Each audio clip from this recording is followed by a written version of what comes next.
a new contract for Dayro, a new designated player in Portland, and some big renovations for Thierry Henry next on The Daily.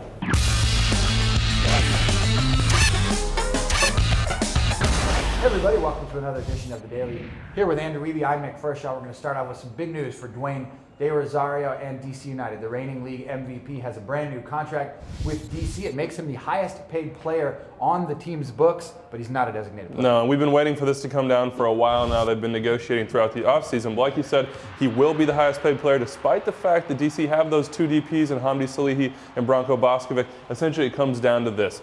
He's going to have a contract that's higher, but they're going to pay it down with that allocation money and prevent them from using that DP status. Also give him a little bit more flexibility when it comes to the salary cap. We've been waiting all off-season to see if he would sign a new contract. Indeed, Dwayne De Rosario staying with DC United. There's some other news about one of their designated players. You mentioned him. Hamdi Salihi met the media on Monday for the first time. We found out DC United beat out some very stiff competition to bring him to town. Yeah, a big part of that was that they got him here in this winter transfer window. He was going to be out of contract in the summer, but it seemed like that was the move he wanted to make this winter and get a new spot. Apparently teams in Scotland, Glasgow Rangers, Celtic were after him. Money obviously an issue there with all the things going on there, as well as some teams in Turkey and Russia. So DC United, I think, felt like they made a pretty big coup in bringing him over to the States. A big investment for DC United. Hamdi Salihi, a lot of expectations in 2012. Moving on to some news concerning the LA Galaxy and Robbie Keane, one of their three designated players. You might have missed it over the weekend if you haven't heard it. Robbie Keane with some comments about returning to the LA Galaxy here next season and why he might leave. Yeah, in comments to Goal.com, he made some ambiguous, vague statements. The message essentially being this, that he doesn't know how he's going to fit into LA and he's going to wait and see after he gets there next week to see how things go. Kind of another strange statement along with that. He said, you know, I tend to move around. If I don't feel like I fit in certain places, that's when I decide to move on. I think maybe he felt a little homesick in Europe, so they'll see how it goes as we move into the preseason, how he fits in with Edson Buttle and that new LA squad. You mentioned Edson Buttle. A lot of people are curious about that duo, Robbie Keane and Edson Buttle. We'll have to see if it comes to fruition here for the LA Galaxy.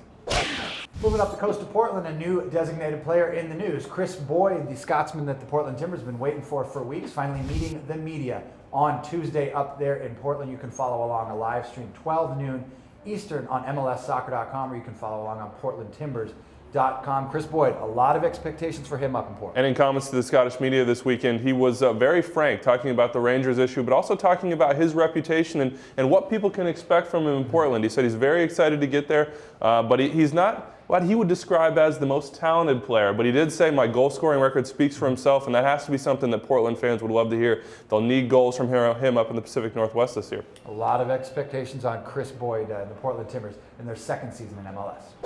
Last but not least, some news about Thierry Henry, the New York Red Bulls designated player. He's coming back to town this week to rejoin the Red Bulls in their preseason camp. But we got some news of the weird about Thierry Henry. It sounds like he's reconstructing or renovating his house back in England to include some very nice amenities. Yeah, if you weren't already envious of Thierry Henry's life, it seems he will be demolishing his $5 million house in order to put in a 40-foot fish tank. A little bit jealous here on that one, but even the guy who built the house, the architect, does not agree with that, but I don't think that's going to stop Thierry Henry from getting a little status symbol in his London home. A four-story fish tank, we heard reports that it's going to cost $19,000 a year to maintain.